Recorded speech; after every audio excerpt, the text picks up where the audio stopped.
Living abroad changes many things, but sometimes it makes you realize something very quietly, that there are very few people left who really know your old life.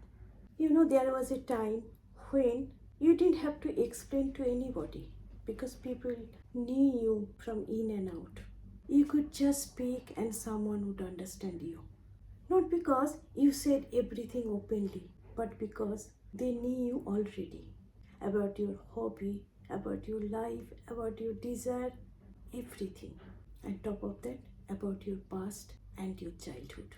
And those conversations actually holding a big part of your life together. But life doesn't stay like that forever.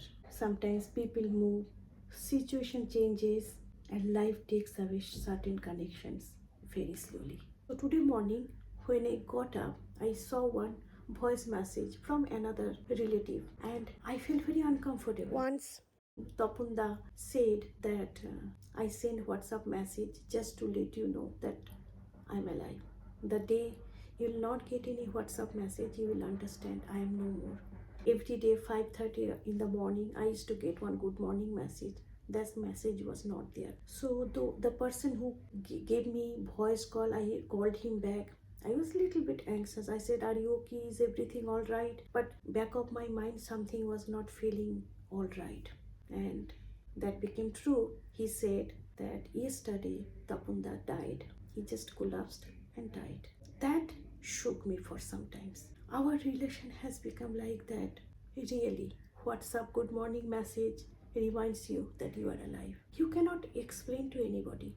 You cannot share that pain with anybody. Where a part of your life lives there, which no one can fully understand. After Didi's demise, it took maybe 2 years for me to come to reality. He was like elder brother to me. We both used to talk about Didi because when Didi died, I was not there.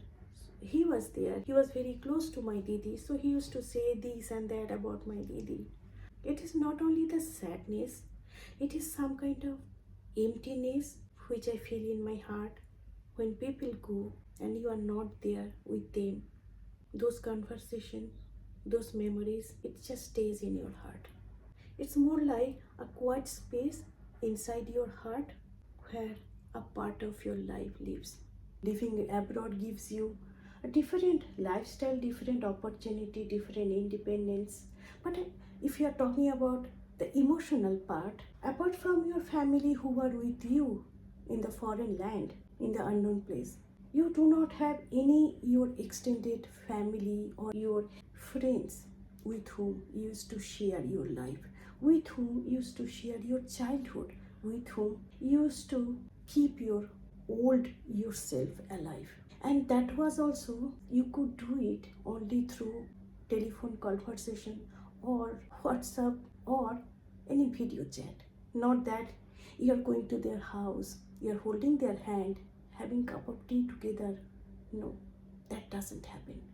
So you start realizing that you are very away from those people who are close to you, who is to not even analyze you, who is to not even judge you, but that connection with whom you had your existence. To keep that connection, you have to not only struggle, but sometimes with that struggle also it goes away from you.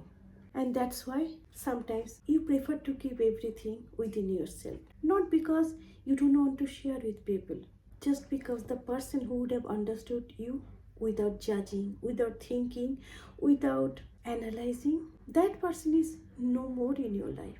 And that harsh realization comes very slowly. Especially when those old connection goes away from your life, the void becomes very deeper. You still talk, you still share, but now before you say something, you think, should I tell that? Will they understand me? Am I sharing too much to them? Am I bothering them? Like that, there are so many thoughts come in your mind. You still carry those childhood memories, those moments, those conversations. They don't go anywhere. They stay in your heart. And now they just exist in you. And especially when you are living abroad, those feelings become very stronger, because distance not only created that gap, distance sometimes makes it very hard to keep that connection alive. Different place, different people, different routine, and top of that, when you lose your loved one, that old connection also starts fading away from your life. Maybe many of you must have felt the same kind of experience in a same way or in a different way. Share your thoughts. I would love to know your story.